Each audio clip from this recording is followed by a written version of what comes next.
जब भगवान पर भरोसा, भगवान की कृपा पर भरोसा, भगवान के बल का भरोसा, सर्वत्र है तो मेरे पास है, सब में है तो मेरे अंदर है, सब समय है तो इस समय भी मैं डरूं क्यों?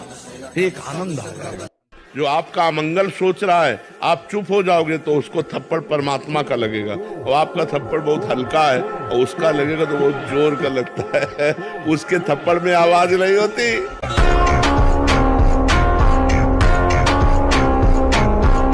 यहाँ मरना तो पड़ेगा भैया, चाहे हम हो चाहे आप हो, समय आने पर शरीर छूटेगा। हम न रहेंगे पर हमारा वचन रहेगा, हमारे भगवान आपके साथ रहेंगे, ये बात मान लो। शरीर तो नाशवान, शरीर तो जाएगा। तुम्हें ऐसा मजबूत तैयार होना कि किसी की प्रशंसा और किसी की निंदा तुम्हारे कदम न रोक पावे, असफलता भी तुम्हारे कदम न रोक पावे। ऐ साधक, ऐ उपासक, ऐ मनुष्य देह में विराजमान भगवदन, कोई असफलता तुम्हारे कदम न रोक पावे। ये नहीं कि पता नहीं भगवान करे कि ना करे, दूसरा तीसरा ऑप्शन रखे, नहीं, एक ऑप्शन आखिरी। अब बनेगी तो आपसे बनेगी, नहीं तो प्रभु मेरा कोई अब साथी नहीं। और अंदर से पुकारो, हर समस्या का समाधान।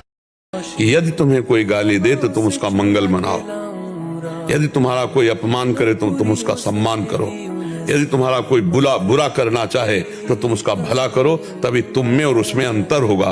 क्योंकि जो हमारी निंदा करे स्वस्थ रहे, उसको कभी एक कांटा भी ना लगे।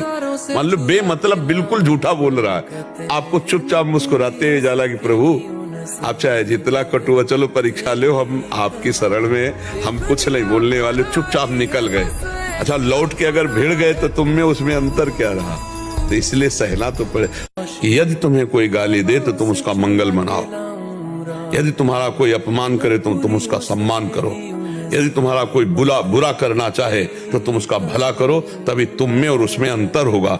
क्योंकि जो हमारी निंदा करे स्वस्थ रहे, उसको कभी एक कांटा भी ना लगे। मान लो बेमतलब बिल्कुल झूठा बोल रहा है, आपको चुपचाप मुस्कुराते हुए जाला कि प्रभु आप चाहे जितना कटुआ, पक्की बात समझ लो, जो अधर्म का पैसा है वो खीर जैसा प्रिय लग रहा है, वो गुलाब जामुन जैसा मीठा लग रहा है, लेकिन वो जहर है, वो परिवार में आकर के तुम्हारे परिवार का पतन शुरू कर देगा, नाश शुरू कर देगा। इसलिए धर्म का पैसा 100 रुपया और अधर्म का 1 करोड़ भी नहीं चाहिए।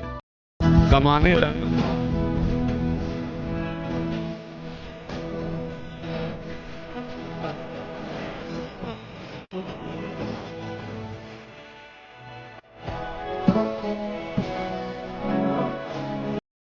यदि आपको कोई सता रहा है तो आप चुप हैं, ये चुप उसके लिए बम का काम करेगा। अगर हमने कुछ बोल दिया तो बचत हो जाएगी, अगर हमने बोला नहीं तो उसको भोगना पड़ेगा, और तत्काल कोई न कोई उसके ऊपर अटैक होगा, काल का, माया का, जो झेल नहीं पाएगा।